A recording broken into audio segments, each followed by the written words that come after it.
Breaking news from the House January 6th committee. 6 more subpoenas aimed, according to committee chairman Benny Thompson, at the effort to send bogus slates of presidential electors to Washington for Congress to certify. 2 Trump officials were subpoenaed, along with 4 state lawmakers and officials from battleground states. One of them is Pennsylvania State Senator Douglas Mastriano. Our Gary Tuckman caught up with him during a rally last year, pushing for Pennsylvania to conduct a similar so-called audit to the one he'd just been down to see in Arizona. Would you like Democrats to come here with the sniper benches and overturn your vote? You're afraid of transparency. I'm not afraid of nothing. You're terrified. He's afraid. I'm not afraid of nothing. Are you afraid of Democrats coming here? He's afraid of a proper forensic, and I wonder what are we afraid of here? The truth. The truth. Would you want Democrats to do that here? Why didn't the Democrats ask for it? It was really heartbreaking. There have been 2 recalls. What really heartbreaking to me, I mentioned in my speech, I've seen better elections in Afghanistan. For more on all this, we're joined now by CNN's Ryan Nobles at the Capitol. Ryan, tell us more about who these people are who are getting subpoenas and why the committee wants to talk to them. Well, it's interesting, John, because these are the folks that were behind the scenes in this effort to coordinate a group of swing state Republicans that were going to offer up a fake set of electors that they sent to not only the vice president, but to the United States Congress with the hopes that they would be the electors that would ultimately give Donald Trump back the White House. And among them, Michael Roman and G. Michael Brown.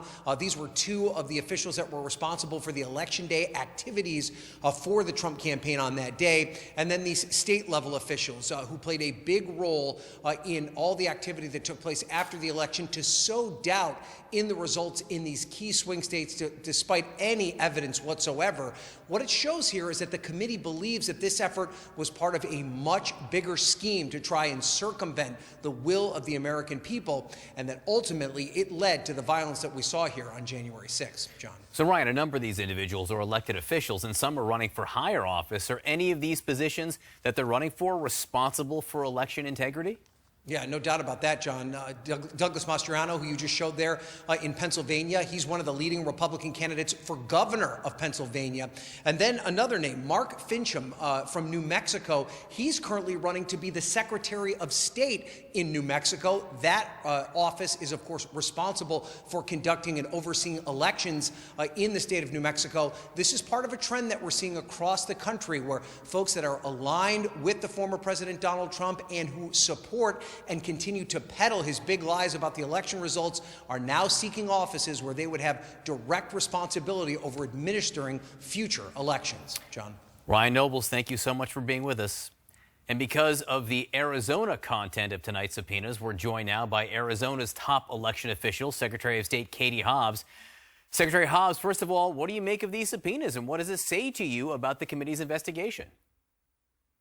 Well, this is an investigative body, and I'm glad that action is finally being taken. We've been calling out the actions of State Republican Party Chair Kelly Ward and Mark Fincham, who actually is running for Secretary of State in Arizona, not New Mexico, for the last year plus. And so I'm glad that something is finally being done.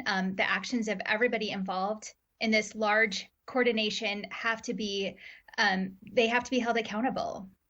And Fincham, as you noted, is actually running for your job as Secretary of State there. And Kelly Ward is the chair of the Arizona Republican Party. Not only is Ward one of the fake electors, the Arizona Republican Party actually released video of her and others in December of 2020 signing the fake document.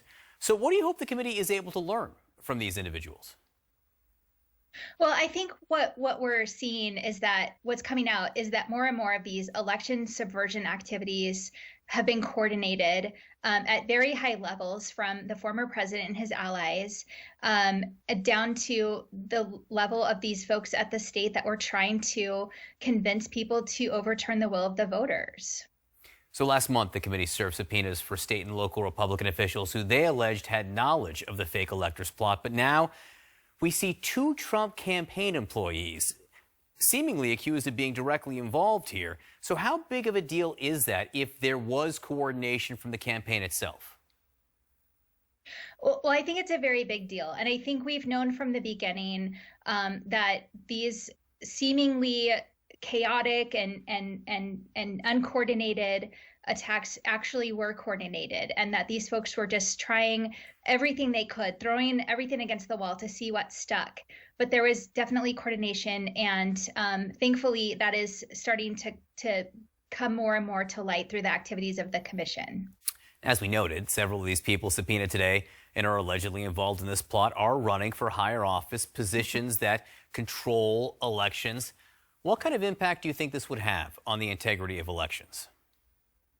Well, we know that democracy prevailed in 2020 because people on both sides of the aisle, people with integrity, did their jobs to uphold the will of the voters.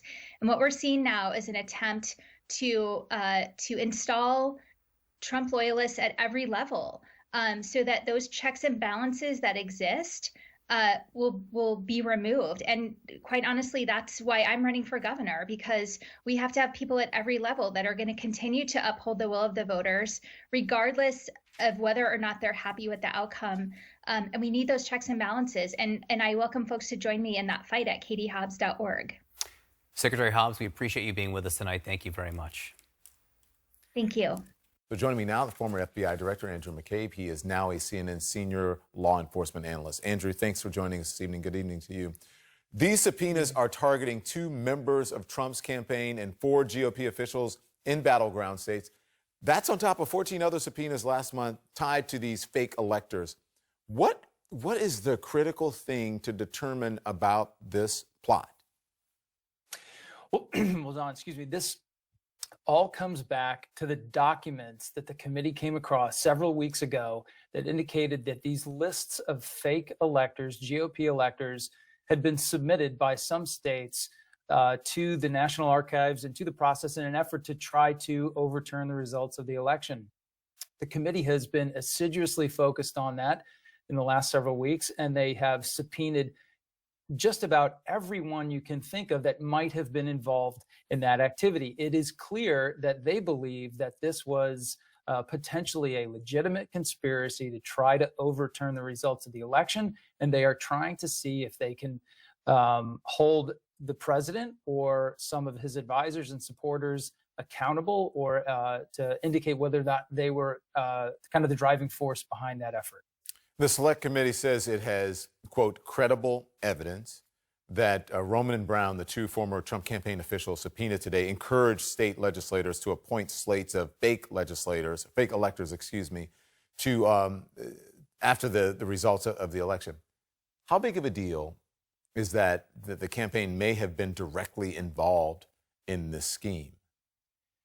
It's a big deal, Don, because it's one more link in this chain. We know what happened at one end of the chain, right? We know that these states actually got fake electors, signed up, put them on these letters, and sent the letters in an effort to turn around the results. The other end of the chain, you have the person who would have benefited from that activity, which is, of course, the former president. So they're trying to connect the former president with what actually happened. So to know that someone from his campaign, somebody working directly for his election interest, was actually in contact with these state officials and trying to persuade them to do exactly what they did, really brings the 2 ends of that chain together in a very damaging way for the Trump folks. Andrew, Chairman Thompson says that, Benny Thompson says that they're looking for records and testimony. Are these people likely to cooperate? Do they have a choice? Well, they don't technically have a choice, right? They've been subpoenaed. It's a lawful subpoena. You're required to comply with the law and to comply with the requests of the subpoena. They can try to challenge the subpoena by filing a suit in federal court to say that it's overbroad or unfair, they shouldn't be subjected to it. Those challenges are likely to go nowhere. They can also comply and come in and refuse to provide information. They can invoke their Fifth Amendment rights against self-incrimination and essentially tell the committee nothing. But ignoring the subpoena and doing nothing is really not a good plan for any of them. And I would expect that most will comply in one way or another. All right. Andrew McCabe, thank you very much.